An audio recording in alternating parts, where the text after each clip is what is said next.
சுற்றுவட்டார பகுதியில் இருக்கிற சதுப்பு நிலங்களை நீர்நிலைகளை அழிச்சது தான் சொல்லுது. இப்படி ஒரு சூழல் இருக்கும் போது 90% ஆஃப் விவசாய நிலங்கள் 90% ஆஃப் நீர்நிலைகளை அழிச்சு இங்க இந்த பரந்தூர் விமான நிலையத்தை கொண்டு வரணும்னு எடுக்கிற அந்த முடிவை எந்த அரசா இருந்தாலும் அது மக்கள் விரோத அரசா தான் இருக்க முடியும்.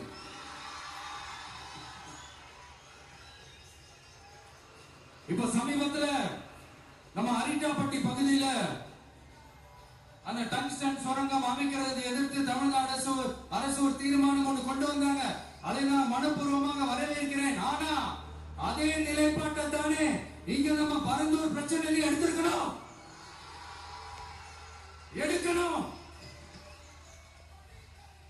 எப்படி அரிட்டாப்பட்டி பகுதி மக்கள் நம்ம மக்களோ அதே மாதிரி தானே பரந்தூர் மக்களும் நம்ம மக்கள். அப்படித்தானே ஒரு அரசாங்கம் யோசிக்கணும்.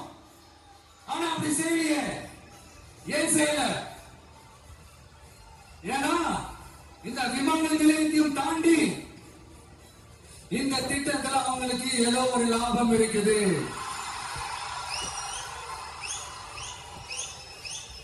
அத நம்ம மக்கள் தெளிவா புரிஞ்சு வச்சிருக்கிறாங்க. நம்மளுடைய ஆட்சியாளர்களுக்கு ஒரு சில கேள்விகள்.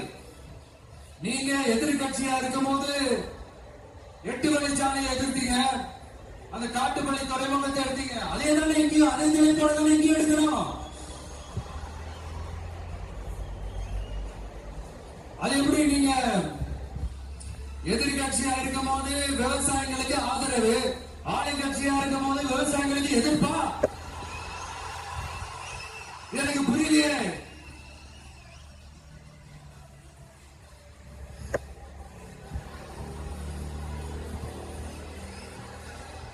அதனால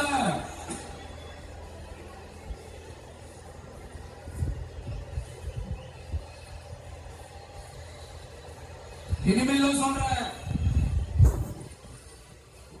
உங்க நாடகத்தெல்லாம் பார்த்துக்கிட்டு மக்கள் சும்மா இருக்க மாட்டாங்க.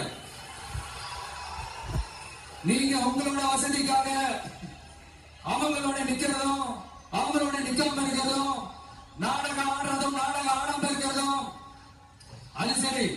நம்புற மாதிரியே நாடகம் ஆடுறதுல தான் நீங்க கில்லாடிகளாச்சு. அதையும் மீறி நம்ம விவசாயிங்க உங்க போராட்டத்துக்கு எதிராக போராடினாங்கன்னா பிரச்சனை தான். அதனால இனிமேல் உங்க நாடகத்தை பார்த்துக்கிட்டு மக்கள் சும்மா இருக்க மாட்டாங்க. உங்களோட அந்த விமான நிலையத்துக்காக நீங்க ஆய்வு செஞ்ச இடத்தை மறு ஆய்வு செய்யணும்னு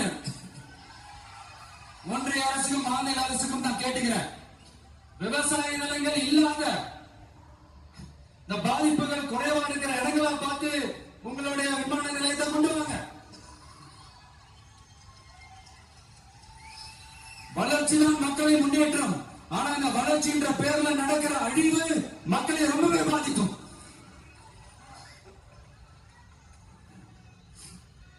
நீங்க எல்லாரும் உங்களுடைய ஊர் கிராம தேவதைகளான கொல்லமட்டார் அம்மன் மேலையும்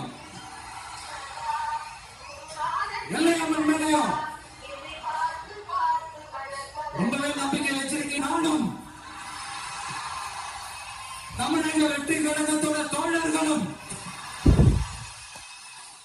சட்டத்துக்கு உட்பட்டு எல்லா வழிகளிலும் உங்களோட உறுதி அளிப்பேன். உங்களோட ஊருக்குள்ள ஏகனாபுரம் ஊருக்குள்ள வந்து அந்த திடல்ல உங்க எல்லாரையும் மீட் பண்ணணும்னு நினைச்சேன். ஆனா எனக்கு பர்மிஷன் கிடைக்கல. இங்கதான் பர்மிஷன் கொடுத்தாங்க. நான் ஏன் ஊருக்கெல்லாம் வரணும் தடையின்னு எனக்கு தெரியல. இப்படிதான் கொஞ்ச நாளைக்கு முன்னாடி நம்ம பிள்ளைங்க ஒரு நோட்டீஸ் கொடுத்ததுக்கு தடை விதிச்சாங்க. ஒரு துண்டு சீட்டு நம்ம பிள்ளைங்க கொடுத்ததுக்கு. அது ஏன்னு எனக்கு புரியல. அதனால கான்பிடண்டா இருங்க, நல்லதே நடக்கும், வெற்றி நிச்சயம். மீண்டும் சந்திக்கும் வரை நன்றி.